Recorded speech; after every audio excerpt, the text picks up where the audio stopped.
Good morning students and welcome to my YouTube channel career solution. मैं आपका teacher विकास कुमार। आज हम लोग नरेशन का क्लास करने जा रहे हैं। ये नरेशन बेसिक से शुरू हो रहा है। आज आपका पहला क्लास होगा। नेक्स्ट क्लास में हम लोग इसके सेकेंड पार्ट को और फाइनल पार्ट को भी पढ़ेंगे, ठीक है। तो ये आपका बेसिक क्लास है। अगर आप ये समझेंगे तो ही आपको अगली क्लास समझ में आएंगी। मैं उम्मीद करूँगा कि आप इस वीडियो को एंड तक देखेंगे ताकि आपको नरेशन से रिलेटेड जो भी बेसिक कंसेप्ट होता है वो सारा का सारा समझ में आ जाए। चलिए शुरू करते हैं पढ़ाई। आज का टाइटल है नरेशन। आज चूँकि क्लास 1 है इसलिए क्लास 1 लिखा गया। नरेशन में 3 चीज़ को ध्यान में रखना होता है, change of tense, change of person और चेंज ऑफ पंक्चुएशन मार्क, ठीक है। ये सारी चीज़ें क्या होती हैं आपको तुरंत समझ में आ जाएगा। चेंज ऑफ टेंस कहने का मतलब है कि जब मेरा सेंटेंस नरेशन में, दैट मीन्स डायरेक्ट स्पीच में, यहाँ देखिए समझ में आ जाएगा। जब कोई सेंटेंस डायरेक्ट स्पीच में लिखा गया हो, ठीक है, तो इन्वर्टेड कॉमा के बाहर जो पार्ट लिखा गया होता है, इन्वर्टेड कॉमा के बाहर जो भी पार्ट लिखा गया होता है, ठीक है, इसे हम लोग क्या कहते हैं, रिपोर्टिंग वर्ब कहते हैं, रिपोर्टिंग वर्ब। और इन्वर्टेड कॉमा के अंदर जो भी पार्ट लिखा गया होता है, ठीक है, इसे हम लोग नाम देते हैं रिपोर्टेड स्पीच का, ठीक है, रिपोर्टेड स्पीच का। तो ये जो चेंज ऑफ टेंस करना होता है वो हमें रिपोर्टेड स्पीच में ही करना होता है। हमारा जो रिपोर्टेड स्पीच होगा वो इनमें से किसी एक फॉर्म में हो सकता है, ठीक है। जैसे अगर मेरा रिपोर्टेड स्पीच प्रेजेंट इंडेफिनिट में हुआ तो जब हम उसे इनडायरेक्ट टेंस में, इनडायरेक्ट नरेशन में चेंज करेंगे तो वो किस में चेंज हो जाएगा, स्टेटमेंट पास्ट के इंडेफिनिट में। अगर प्रेजेंट कंटिन्यूअस में हुआ तो पास्ट के कंटिन्यूअस में चेंज होगा। अगर प्रेजेंट के परफेक्ट में हुआ तो पास्ट के परफेक्ट में चेंज होगा। प्रेजेंट के परफेक्ट कंटिन्यूअस में हुआ तो वो पास्ट के परफेक्ट कंटिन्यूअस में चेंज हो जाएगा। अगर मेरा स्टेटमेंट पास्ट के इंडेफिनिट में हुआ, दैट मीन्स सिंपल पास्ट में हुआ, तो वो पास्ट के परफेक्ट में चेंज होगा। पास्ट कंटिन्यूअस हुआ तो पास्ट के परफेक्ट कंटिन्यूअस में चेंज करेंगे। अगर पास्ट परफेक्ट में दिया हुआ तो उसे हम लोग इनडायरेक्ट में कोई चेंज नहीं करेंगे, वो पास्ट परफेक्ट में ही रहेगा। सेम वही चीज़ होता है पास्ट परफेक्ट कंटिन्यूअस में। अगर मेरा स्टेटमेंट डायरेक्ट स्पीच में पास्ट के परफेक्ट कंटिन्यूअस में लिखा है तो इनडायरेक्ट स्पीच में हम लोग क्या करेंगे, उसको नो चेंज रखेंगे, उसमें कोई भी चेंज नहीं होगा।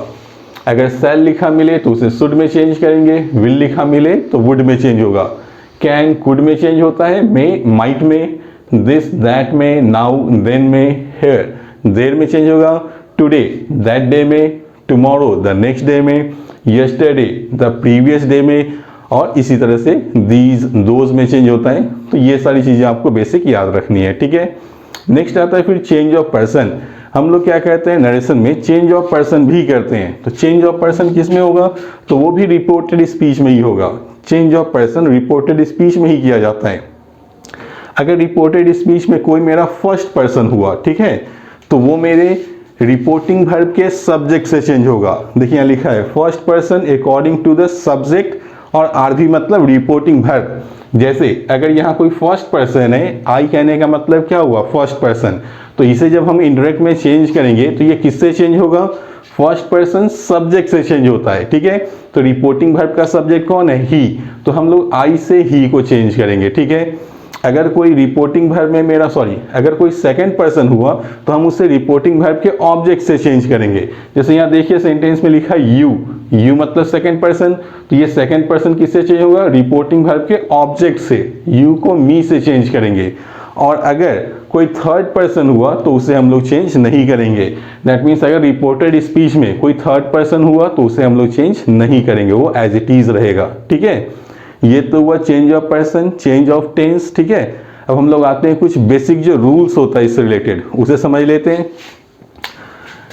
When the reported speech is positive, जब मेरा रिपोर्टेड स्पीच, ये हुआ मेरा रिपोर्टेड स्पीच, पॉजिटिव स्टेटमेंट हो या निगेटिव स्टेटमेंट हो, गौर करके देखिए, I am playing with you, ये मेरा पॉजिटिव स्टेटमेंट है। We are not playing with you, ये मेरा नॉट लगा तो क्या हो गया, स्टेटमेंट निगेटिव हो गया। तो जब मेरा रिपोर्टेड स्पीच पॉजिटिव या नेगेटिव हो तो हम लोग रूल क्या अप्लाई करेंगे, we apply that in place of inverted commas. तो जहां भी इन्वर्टेड कॉमा आया हम यहाँ पे क्या यूज कर लेंगे, दैट का यूज करेंगे, ठीक है। चलिए हम लोग और इसके दूसरे रूल को देखते हैं। सेड के बाद अगर ऑब्जेक्ट लिख दे, सेड के बाद अगर ऑब्जेक्ट लिखा हो तो सेड किस में चेंज हो जाएगा, टोल्ड में। जैसे यहाँ देखिए सेड के बाद लिखा मी, ऑब्जेक्ट आ गया। तो जब हम इसे इनडायरेक्ट में चेंज करेंगे तो सेड को क्या लिखना होगा, टोल्ड लिखना होगा। अगर यहाँ से या सेज लिखा होता तो हम इसे टेल या टेल्स में चेंज कर लेते हैं, ठीक है। नेक्स्ट है said plus no object.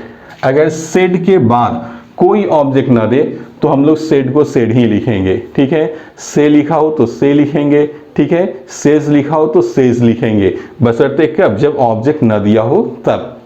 Next है इन इंटरोगेटिव सेंटेंस टोल्ड और सेड चेंजेस इनटू आस्क्ड।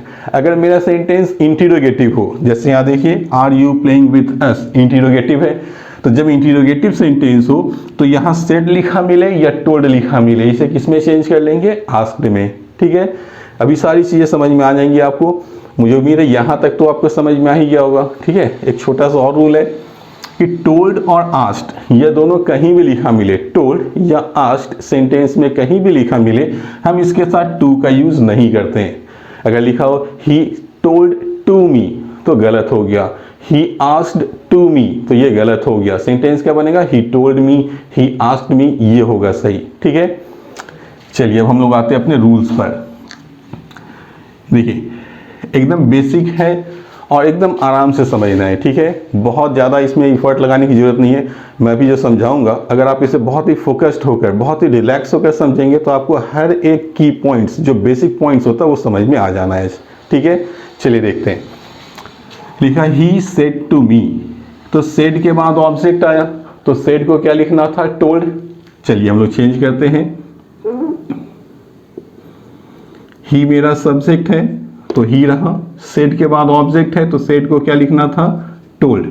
देखिए गौर कीजिए, जब टोल्ड आ गया तो टोल्ड के साथ टू का यूज नहीं करते हैं तो ये टू नहीं लगेगा। जो मी ऑब्जेक्ट है हम क्या लिखेंगे, me. He said to me, change क्या हो गया, ही टोल्ड मी। यहां तक तो डाउट नहीं होना चाहिए। चलिए आगे देखते हैं। आई am playing with you positive statement है तो रूल क्या बताया गया कि जब सेंटेंस पॉजिटिव हो या नेगेटिव तो हम लोग इन्वर्टेड कॉमा की जगह क्या लगाते हैं, दैट। तो चलिए मेरा स्टेटमेंट पॉजिटिव है तो इन्वर्टेड कॉमा की जगह पे क्या यूज कर लेंगे, दैट। यहां तक में डाउट नहीं होना चाहिए। अब हमें क्या करना है, चेंज ऑफ पर्सन और चेंज ऑफ टेंस। चलिए देखते हैं। बहुत बार ऐसा होता है, बहुत सारे स्टूडेंट को समझने में परेशानी होती है क्योंकि वो प्री ऑक्युपाइड माइंड के साथ इस चीज़ को समझ रहे होते हैं। चलिए हम लोग को ऐसा नहीं करना है। हमने क्या पढ़ा कि फर्स्ट पर्सन सब्जेक्ट से चेंज होता है, सेकंड पर्सन ऑब्जेक्ट से चेंज होता है, यही पढ़े। अब लोग क्या देखता है कि यहाँ आई है, यहाँ ही है तो यहाँ ही लिख दो, यहाँ यू है, यहाँ मी है तो यहाँ मी लिख दो। लेकिन हमें ऐसी गलती नहीं करनी है, ठीक है। हम लोग एकदम एग्जैक्ट देखेंगे रूल क्या कहता है और किस तरह से सही में सब्जेक्ट चेंज होता है। चलिए देखते हैं। यहाँ जो भी सब्जेक्ट लिखा हो ना, आप उसे सिंगुलर या प्लूरल लिख लीजिए, ठीक है। तो आई क्या होता है, सिंगुलर, तो एस लिख लिए। यू सिंगुलर और प्लूरल दोनों होता है, तो ये आपके ऊपर डिपेंड करता है और एग्जाम के क्वेश्चन के ऊपर कि वो इसे सिंगुलर माना है या प्लूरल, आपको वहां ऑप्शन में दिख जाएगा। लेकिन आपको हमेशा सिंगुलर मानना है, ठीक है। चलिए हम लोग इसको क्या मानेंगे, सिंगुलर। फिर से समझिए, इधर जो भी सब्जेक्ट हो उसको हम लोग क्या लिखेंगे, सिंगुलर या प्लूरल, ठीक है। और इधर जो सब्जेक्ट होगा उससे हम लोग लिखेंगे फर्स्ट पर्सन, सेकंड पर्सन या थर्ड पर्सन। चलिए देखते हैं। ही कौन पर्सन होता है, थर्ड पर्सन। मी कौन पर्सन होता है, फर्स्ट पर्सन, ठीक है। अब मेरा चेंज होने का काम हो चुका है। चलिए देखते हैं। फर्स्ट पर्सन सब्जेक्ट से चेंज होता है, ठीक है। तो हमने अब नीचे क्या लिखा उससे मतलब नहीं है, हमने ऊपर क्या लिखा है हमें इसको देखना है, ठीक है। ऊपर क्या लिखे, थर्ड पर्सन, और यहाँ क्या लिखे, एस मतलब सिंगुलर। तो आई किस में चेंज होगा, थर्ड पर्सन सिंगुलर में। और थर्ड पर्सन सिंगुलर हम लोग क्या यूज करते हैं हमेशा, ही। आ गया होगा समझ में। इधर जो हो पर्सन उसका हम लोग को सिंगुलर प्लूरल लिखना है, इधर जो पर्सन हो उसको first person, second person, third person लिखना है। तो ही थर्ड पर्सन होता है तो 3 लिखा गया, मी फर्स्ट पर्सन होता है तो फर्स्ट लिखा गया, आई सिंगुलर होता है तो एस लिखे, यू सिंगुलर प्लूरल दोनों होता है लेकिन मानना क्या है, सिंगुलर। तो हमने क्या देखा कि सिंगुलर है ये और ये क्या है, थर्ड पर्सन। तो थर्ड पर्सन सिंगुलर चेंज होकर क्या हो गया, he. Am is are plus B four मतलब प्रेजेंट कंटिन्यूअस है, तो प्रेजेंट कंटिन्यूअस पास्ट कंटिन्यूअस में चेंज आता है। तो यहाँ पे ही के साथ क्या यूज करते हैं, पास्ट कंटिन्यूअस में वाज प्लेइंग विथ है तो विथ रहेगा preposition. You second person object से चेंज होना था, तो यहाँ देखिए फर्स्ट पर्सन है, यहाँ है सिंगुलर, तो फर्स्ट पर्सन सिंगुलर क्या होता है? आई। ठीक है, अब यहाँ पे हम लोग क्या लिखेंगे? Play with I? बिल्कुल ही नहीं, तो आई का ऑब्जेक्टिव केस क्या होता है? मी, तो यहाँ पे हम लोग क्या यूज करेंगे? मी। सेंटेंस क्या बना?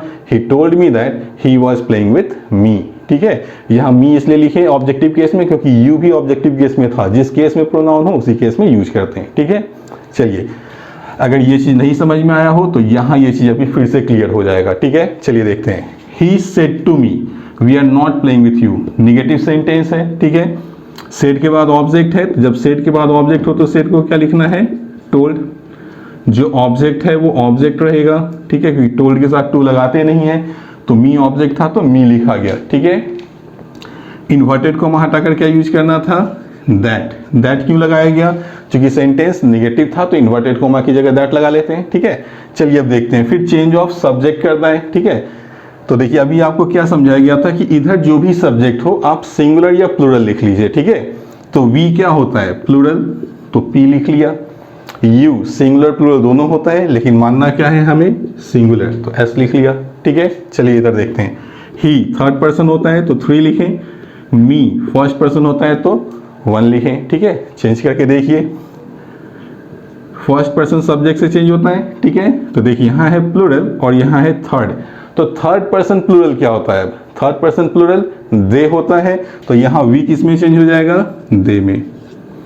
अब क्लियर हो गया होगा। हम लोग क्या करते हैं, ऐसा नहीं करते कि वी ही से चेंज होकर ही हो गया, ऐसा नहीं। चेंज करने का सही तरीका आपको और सबसे आसान तरीका मैंने समझा दिया, एक एक्यूरेट तरीका है चेंज करने का। ठीक है, तो यहाँ प्लूरल था, ये थर्ड पर्सन में चेंज होना था, तो थर्ड पर्सन प्लूरल क्या होता है? दे, तो हमने दे लिख लिया। प्रेजेंट कंटिन्यूअस है, पास्ट कंटिन्यूअस में चेंज होगा, तो दे के साथ पास्ट कंटिन्यूअस में क्या लगाते हैं? वर। नॉट है तो नॉट लिखेंगे, प्लेइंग है तो प्लेइंग रहेगा। विथ प्रीपोजिशन है तो प्रीपोजिशन भी सेम रहता है, चेंज नहीं होता है।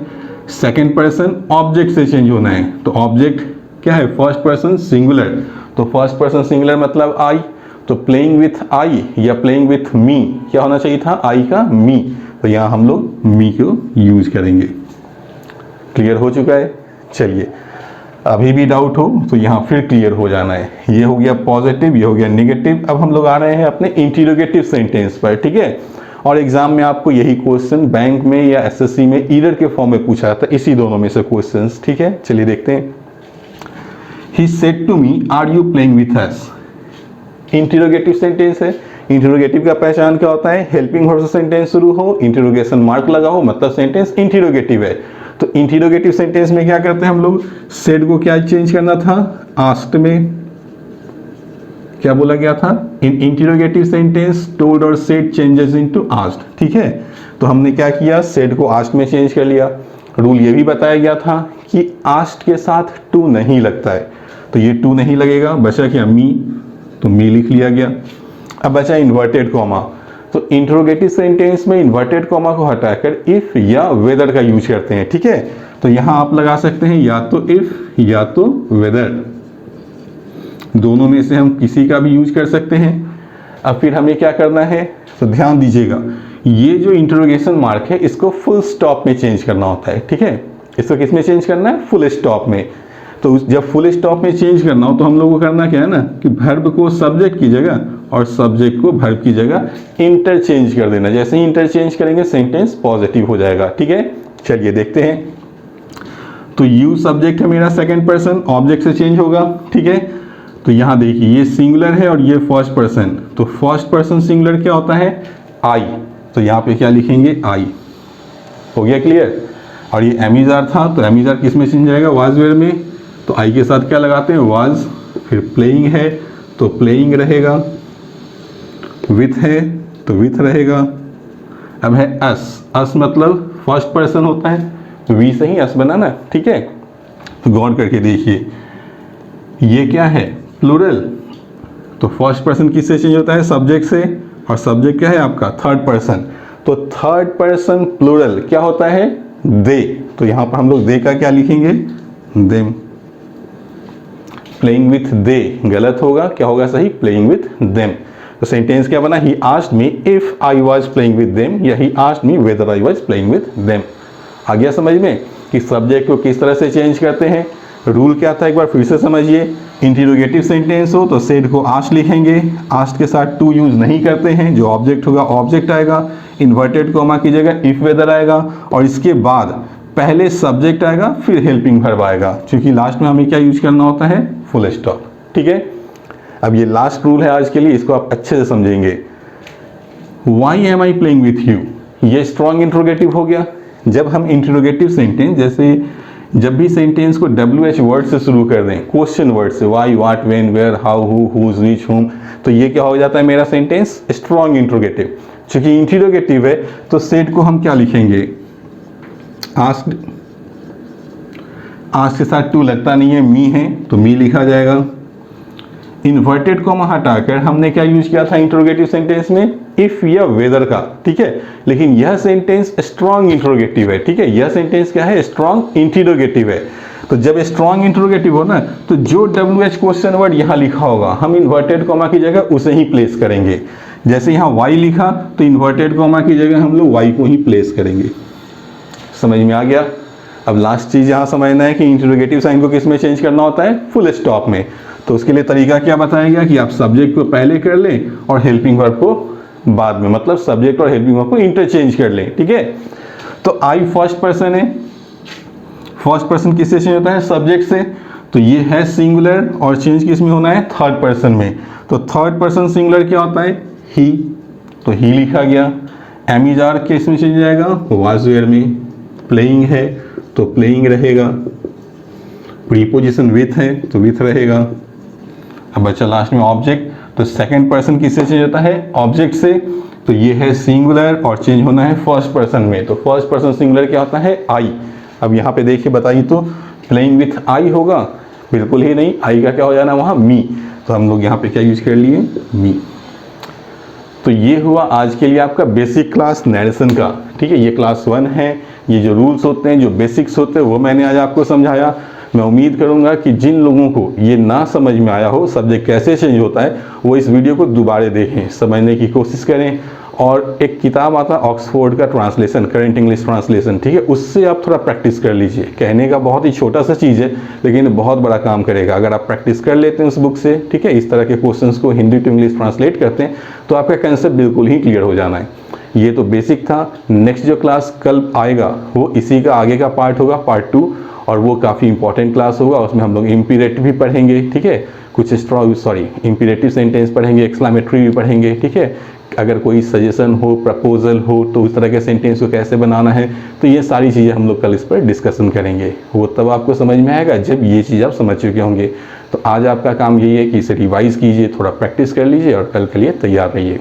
वीडियो पसंद आया हो तो प्लीज़ आप इसे लाइक और शेयर कीजिए, चैनल को सब्सक्राइब भी कीजिए। आज के लिए इतना ही, मिलते हैं फिर।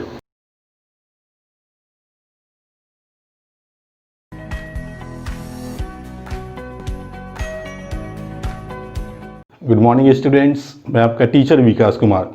आप सभी लोगों का हमारे यूट्यूब चैनल करियर सॉल्यूशन में मोस्ट वेलकम है।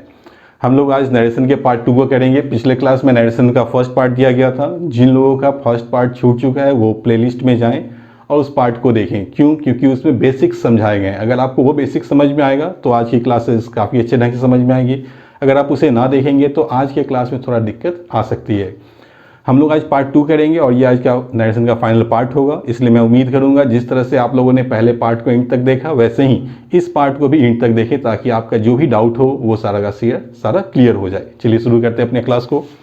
हम लोग आज इम्पीरेटिव पढ़ेंगे, एक्सक्लेमेटरी भी पढ़ेंगे, कुछ यूनिवर्सल ट्रूथ से रिलेटेड जो सेंटेंसेज होते हैं उनको भी देखेंगे। ठीक है, कुछ मिसलेनियस फॉर्म का जो क्वेश्चन होता है उसे भी देखेंगे। ठीक है, चलिए पहला पार्ट है आज का इम्पीरेटिव। इम्पीरेटिव में यहाँ देखिए एक इन्वर्टेड कॉमा देकर इसको 2 से डिनोट किया गया है। तो इम्पीरेटिव सेंटेंस वैसे सेंटेंस को कहते हैं जो sense of order, sense of request या सेंस ऑफ एडवाइस दे। ठीक है, सारा का सारा डाउट क्लियर हो जाएगा। पहले आप क्वेश्चन को देख ले। पहला क्वेश्चन है, he said to me open the door now. तो ओपन द डोर ये सेंस ऑफ ऑर्डर है, रिक्वेस्ट है या एडवाइस? तो सिंपल सी बात है, ओपन द डोर दरवाजा खोलो, मतलब ये ऑर्डर है। जब सेंस ऑफ ऑर्डर हो ना तो हम लोग सेड को, यहाँ सेड लिखा मिले या टोल्ड, इसे हम किस में चेंज कर लेंगे, ऑर्डर्ड में। तो ही का ही रहा, सेड को क्या लिखना होगा, ऑर्डर्ड। आप इसे कमांडेड भी लिख सकते हैं, ऑर्डर या कमांड दोनों का मतलब सेम ही होता है। और ऑर्डर्ड लिखें या कमांड, इसके साथ टू का यूज नहीं किया जाता है। ऑब्जेक्ट क्या था, मी, तो मी लिखा गया। अब यही समझाना था, इन्वर्टेड कॉमा को किस में चेंज करना होता है, टू में। जब सेंटेंस इंपीरेटिव हो तो इन्वर्टेड कॉमा टू में चेंज होगा। तो ये रहा मेरा इन्वर्टेड कॉमा, इसे किस में चेंज कर लिया हमने, टू में। और फिर देखना क्या होता है ना कि इन्वर्टेड कॉमा के आगे वर्ब का फर्स्ट फॉर्म कहाँ दिया है, जहां वर्ब का फर्स्ट फॉर्म दिया होगा वहां से सेंटेंस को रिपीट कर देंगे, ठीक है। और उस बीच में अगर कोई चेंज होने वाला वर्ड आएगा तो उसे चेंज भी करेंगे। चलिए देखते हैं। ओपन वर्ब का फर्स्ट फॉर्म है, तो जहां भी वन मिले वहां से सेंटेंस को रिपीट करना है। तो ओपन द डोर, यहां से सेंटेंस क्या हो गया मेरा, रिपीट हो गया। नाउ, नाउ किस में चेंज जाता है, देन में, तो यहां क्या लिखेंगे, देन। ये हो गया मेरा सेंटेंस इनडायरेक्ट में चेंज, ठीक है। अगर ना समझ में आए तो चलिए इस सेंटेंस में आपका क्लियर करते हैं फिर से। He said to me, help the poor, help the poor, गरीबों की मदद करो। ये ऑर्डर है, एडवाइस है या रिक्वेस्ट, तो गरीबों की मदद करो। सिंपल सी बात है, हम किसी को सजेशन या एडवाइस दे सकते हैं, ऑर्डर तो कर नहीं सकते हैं, ठीक है। और इसमें प्लीज या काइंडली लगा नहीं है, जो ये रिक्वेस्ट का सेंस देगा। मतलब ये क्या है, सेंस ऑफ एडवाइस या सजेशन। तो हम लोग सेड को किस में चेंज कर लेंगे, एडवाइस्ड या सजेस्टेड में। ही एडवाइस्ड मी या ही सजेस्टेड मी। सजेस्ट हो या एडवाइस के साथ टू का यूज नहीं करते हैं। जो ऑब्जेक्ट था वो ऑब्जेक्ट आ गया। इन्वर्टेड कॉमा है तो इन्वर्टेड कॉमा किस में चेंज करना है, टू में। तो यहाँ इन्वर्टेड कॉमा हटाकर टू लिखा गया। फिर आगे क्या बताया गया, V1, जहां इन्वर्टेड कॉमा के बाद V1 है वहां से सेंटेंस को रिपीट करना है। तो हेल्प V1 है, तो यहां से सेंटेंस क्या होगा मेरा, रिपीट हो जाएगा, हेल्प द पुअर। और अगर चेंज होने वाला कोई वर्ड आता तो उसे चेंज कर देते हैं, ठीक है। नेक्स्ट है, he said to me please help me. जैसे ही प्लीज लगा मतलब रिक्वेस्ट किया जा रहा है, तो हम लोग सेड को क्या लिखेंगे, रिक्वेस्टेड। ही रिक्वेस्टेड, इसके साथ भी टू नहीं लगता है, मी है तो मी लिखा गया। इन्वर्टेड कॉमा हटाकर टू लिखना है। और टू के बाद आप समझ रहे हैं अब आगे क्या करना है, देखना है कि V1 कहाँ दिया। तो प्लीज तो V1 है नहीं, V1 कहाँ है, हेल्प, तो हेल्प मी हम इसी तरह उतार देंगे। सेंटेंस क्या बना, he requested me to help me. Sorry, me first person है, फर्स्ट पर्सन किससे चेंज होता है, सब्जेक्ट से। तो कल आपको चेंज करने का तरीका क्या बताए थे कि यहाँ सिंगुलर और प्लूरल लिखिए, तो मी सिंगुलर होता है तो सिंगुलर लिखा गया। इधर जो पर्सन हो उसको फर्स्ट, सेकंड और थर्ड लिखिए, तो ही क्या होता है, थर्ड पर्सन, तो यहाँ थ्री लिखा। तो ये हो गया third person singular. Third person singular क्या होता है, ही, तो ही के लिए यहाँ क्या लिखेंगे, हिम, क्योंकि he requested me to help he, help he नहीं, हेल्प हिम, ही का क्या हो जाना वहाँ, हिम। अब समझ में आ चुका होगा कि इंपीरेटिव कैसे बनाते हैं, ठीक है। इंपीरेटिव का एक पार्ट यहाँ लिखा गया है, पहले आप इसे देख लें। He said to me don't play. जब सेंटेंस में डोंट लिख दें तो ये भी इंपीरेटिव का पार्ट होता है, क्योंकि हम लोग किसी को जब मना करते हैं कोई काम करने से तो या तो सेंस ऑफ ऑर्डर होता है या तो सेंस ऑफ एडवाइस होता है, ठीक है। तो जब डोंट से सेंटेंस शुरू करे तो ये भी मेरा क्या होगा, इंपीरेटिव। और जब डोंट से शुरू हो जाए तो हम लोग सेड को किस में चेंज कर लेंगे, गौर कीजिए। ऑर्डर का सेंस दिया तो सेड को ऑर्डर्ड लिखें, एडवाइस का सेंस दिया तो सेड को एडवाइस्ड लिखें, रिक्वेस्ट का सेंस दिया तो सेड को रिक्वेस्टेड लिखें। तो यहां मना करने का सेंस दिया तो सेड को क्या करेंगे, मना करने के ही सेंस में चेंज करेंगे। तो मना करने का इंग्लिश क्या होता है, फॉरबिड। तो फॉरबिड का V2 क्या हो जाएगा, फॉरबिड, क्योंकि सेड V2 है तो हम लोग फॉरबिड का V2 फॉरबिड यूज करेंगे। यहां सेंटेंस क्या बनेगा, ही फॉरबिड। फॉरबिड के साथ भी टू नहीं लगेगा, मी है ऑब्जेक्ट तो मी लिखा गया। इन्वर्टेड कॉमा की जगह क्या बताया गया आपको, टू का यूज करने, तो यहाँ टू लिखेंगे। और फिर V1, तो यहाँ देखिए डोंट, डोंट के लिए हम लोग फॉरबिड लगा चुके हैं, तो डोंट का काम तो हो गया। प्ले क्या है, V1, तो यहाँ पे आएगा प्ले। सेंटेंस क्या बना, ही फॉरबिड मी टू प्ले, उसने मुझे खेलने से मना किया। कभी कभी एग्जाम में आपको डोंट वाले सेंटेंस को टोल्ड पर चेंज करके समझाएगा, ठीक है। आप वो भी समझ लीजिए कि अगर सेंटेंस डोंट से शुरू हो जाए तो हम लोग सेड को क्या करेंगे, टोल्ड में चेंज करेंगे। सेंटेंस क्या बनेगा, ही टोल्ड, मी है तो मी लिखा गया। इन्वर्टेड कॉमा हटाकर हमें क्या यूज करना है, चूंकि ये इंपीरेटिव है तो इंपीरेटिव में आपको क्या बताया गया, टू का यूज करने, ठीक है। ध्यान बस एक चीज का रखना है कि जब हम इंपीरेटिव सेंटेंस को टोल्ड पे बनाएंगे तो इन्वर्टेड को हम हटाकर नॉट टू लगाएंगे, टू नहीं, नॉट टू। तो यहां क्या लिखना होगा, नॉट टू। और जब टू लगा तो आगे V1 का यूज करना था, तो V1 क्या है, प्ले। तो सेंटेंस हो गया प्ले। क्या बना, he told me not to play. अब आ गया होगा समझ में इंपीरेटिव सेंटेंस को किस तरह से इंडायरेक्ट में चेंज करते हैं। ठीक है, चलिए दो सेंटेंस और है। He says to me, says गौर कीजिए ये V5 प्रेजेंट में है। अभी तक जो भी एग्जाम्पल आपको कल से लेकर आज तक पढ़ाया गया वो पास्ट में था। ठीक है, अब यहां से आपको क्या आ गया, प्रेजेंट। तो जब मेरा रिपोर्टिंग वर्ब प्रेजेंट में हो, ठीक है, जब मेरा रिपोर्टिंग वर्ब प्रेजेंट में हो तो रिपोर्टेड स्पीच वाले पार्ट में नो चेंज इन टेंस, हम लोग क्या करते हैं, टेंस में कोई चेंज नहीं करते हैं। सब्जेक्ट चेंज होगा लेकिन टेंस चेंज नहीं होगा। चलिए करके देखते हैं। He says to me, says के बाद ऑब्जेक्ट है तो सेज को क्या लिखेंगे, टेल्स। मी है तो मी लिखा गया। इन्वर्टेड को हटाकर आपको क्या समझाया गया था, दैट का यूज करने, तो इन्वर्टेड को हटाकर दैट का यूज किया गया।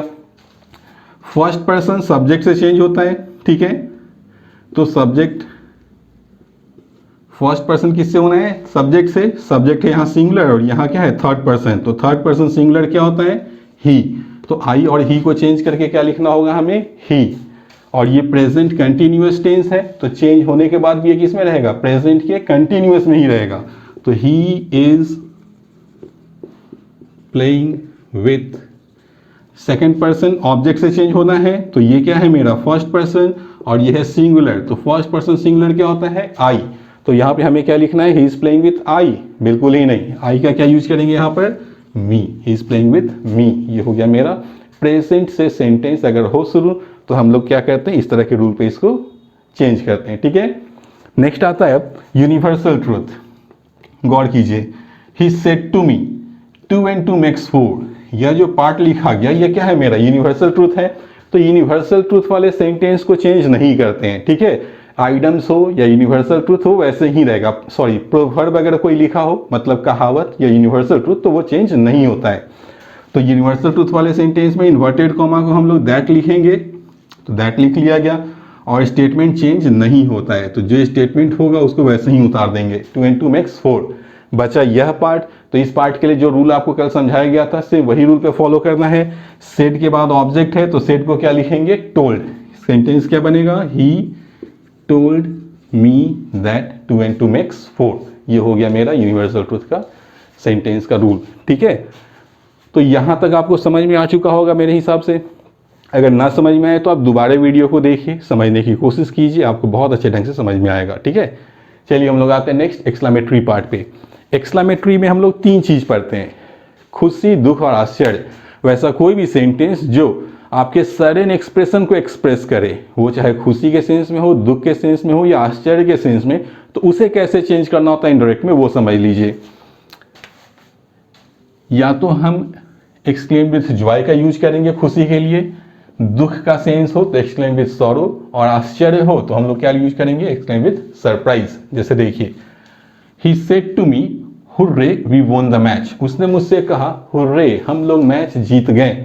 तो हम लोग मैच जीत गए, इसमें एक वर्ड यूज कर लिया हुर्रे, तो ये क्या सेंस दे रहा है, सेंस ऑफ हैप्पीनेस मतलब जॉय। तो हम लोग क्या करेंगे, सेड को एक्सक्लेम्ड विथ जॉय लिख लेंगे। ठीक है, अब बचा ये मेरा ऑब्जेक्ट। आप इसका यूज करें या ना करें कोई फर्क नहीं पड़ता है। ठीक है, एक्सक्लेमेटरी में ऑब्जेक्ट का यूज हम लोग नहीं करते हैं, वो दिया हो या ना दिया हो वो हम लोग गॉन करके चलते हैं। ठीक है, तो क्या बना मेरा सेंटेंस, ही का ही लिखें, सेड को किस में चेंज कर लिए, एक्सक्लेम विथ जॉय में। ठीक है, अब गौर कीजिए, इन्वर्टेड कॉमा को किस में चेंज करते हैं हम लोग, दैट में। क्यों करते हैं वो भी समझिए। हुर्रे का काम तो हो चुका है क्योंकि हुर्रे के कारण ही एक्सक्लेम विथ जॉय लिखा गया, तो इसे हटा लीजिए। We won the match positive sentence हो गया, हम लोग मैच जीत गए। तो जब मेरा सेंटेंस पॉजिटिव होता है तो इन्वर्टेड कॉमा को किस में चेंज करके लिखते हैं, दैट में, इसलिए यहां दैट लिखा गया। ठीक है, अब चेंज कीजिए सब्जेक्ट को। ठीक है, सब्जेक्ट को चेंज करने के लिए बताया गया है, फर्स्ट पर्सन सब्जेक्ट से चेंज होता है, तो वी प्लूरल है तो प्लूरल लिखें, ही थर्ड पर्सन है तो 3 लिखें। थर्ड पर्सन प्लूरल क्या होता है, दे। तो हम लोग यहाँ पे क्या यूज कर लिए, दे। ये है V2, V2 किस में चेंज होता है, V2 मतलब सिंपल पास्ट, ये चेंज होता है पास्ट के परफेक्ट में। तो V2 को किस में चेंज कर लिए, हैड V3 में। ये हो गया मेरा पास्ट का perfect, they had won the match. आया समझ में। चलिए नेक्स्ट देखते हैं। He said to me alas we lost the match. तो ये जैसे ही अलास कहा और बोला हम लोग मैच हार गए, ये दुख है, तो दुख है तो सेड को किस में चेंज करेंगे, एक्सक्लेम विथ सॉरो में। तो यहाँ देखिए ही का ही लिखा, सेड को लिखा exclaim with sorrow, inverted comma को क्या लिखेंगे, दैट। क्यों, क्योंकि अलास का काम तो हो चुका है, वी लॉस्ट द मैच ये पॉजिटिव सेंटेंस है, जब पॉजिटिव सेंटेंस हो तो इन्वर्टेड कॉमा को दैट लिखते हैं, इसलिए दैट लिखा गया। फिर वही चीज़ है, फर्स्ट पर्सन सब्जेक्ट से चेंज होगा, तो वी और ही का कॉम्बिनेशन क्या होता है, दे, तो यहाँ दे लिखा गया। लॉस्ट क्या है, V2, तो V2 किस में चेंज होता है, हैड V3 में, तो हैड V3 में चेंज कर दिया गया। ठीक है, लास्ट क्या है, he said to me how big your house is, आपका घर कितना बड़ा है, सेंस ऑफ क्या आ गया, सरप्राइज, आश्चर्य आ गया। तो जब आश्चर्य का सेंस हो तो सेड को क्या लिखेंगे, explain with surprise, inverted comma हटाकर दैट लिखा गया। अब इसमें थोड़ा दिक्कत आएगा, हाउ का काम तो हो चुका है, ठीक है। अब इसको एक चेंज कीजिए सेंटेंस में, बिग योर हाउस इज, कोई मतलब निकलेगा, बिल्कुल ही नहीं। इसको चेंज कीजिए, योर हाउस इज बिग, ये हुआ मेरा sentence, your house is big. तो पहले हमें किसका यूज करना है, योर का। योर मतलब सेकंड पर्सन, सेकंड पर्सन किससे चेंज होता है, ऑब्जेक्ट से।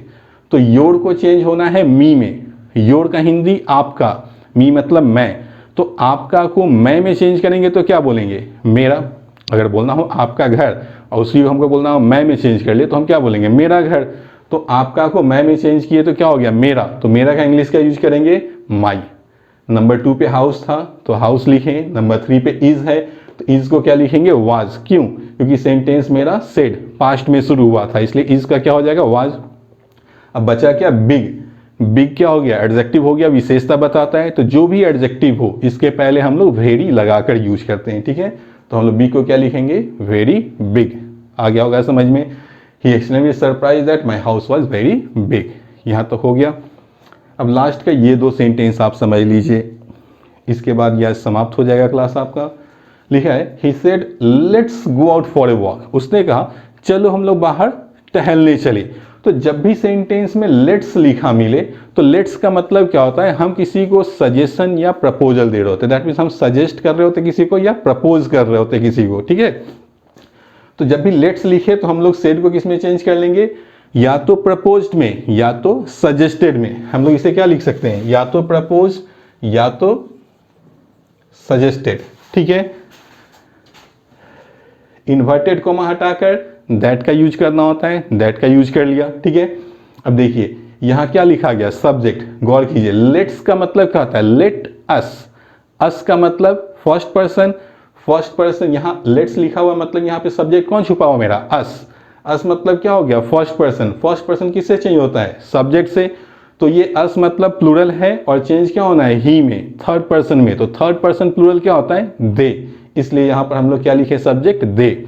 और सजेस्ट हो या प्रपोज्ड, ये अपने साथ हमेशा शुड प्लस V1 लेता है, मॉडल वर्ब हमेशा शुड और V1 लेता है, इसके अलावा कुछ भी है तो गलत, ठीक है।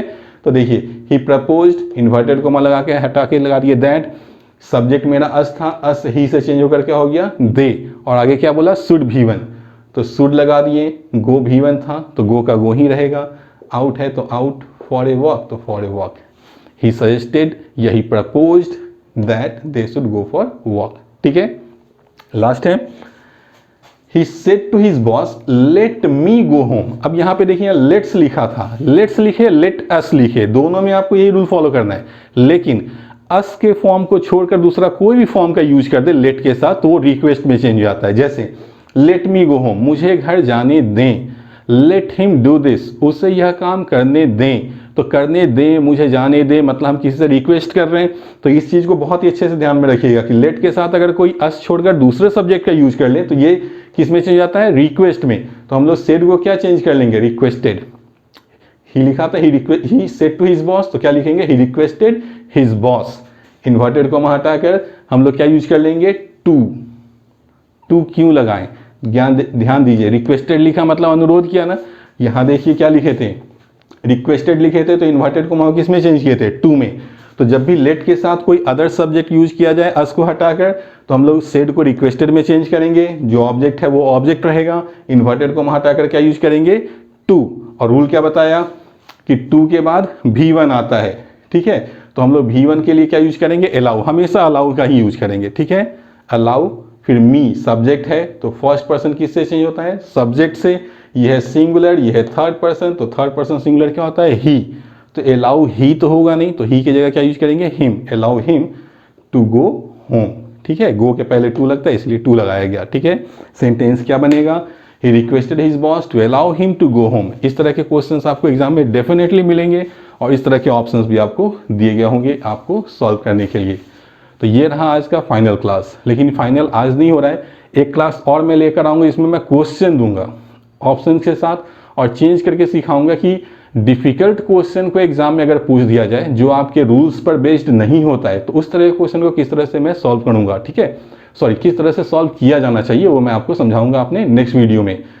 तो आज की वीडियो को आप बहुत अच्छे से देखें, समझें, अगर अच्छा लगे तो लाइक और शेयर भी करें, चैनल को सब्सक्राइब भी करें और अगले वीडियो का वेट करें, उसमें आपका बहुत सारा डाउट क्लियर हो जाना है। उसके बाद आप कहीं से कोई भी क्वेश्चन बनाइए, किसी भी ईयर का बनाइए, सारा क्वेश्चन सॉल्व हो जाएगा, ठीक है। आज के लिए इतना ही, थैंक यू।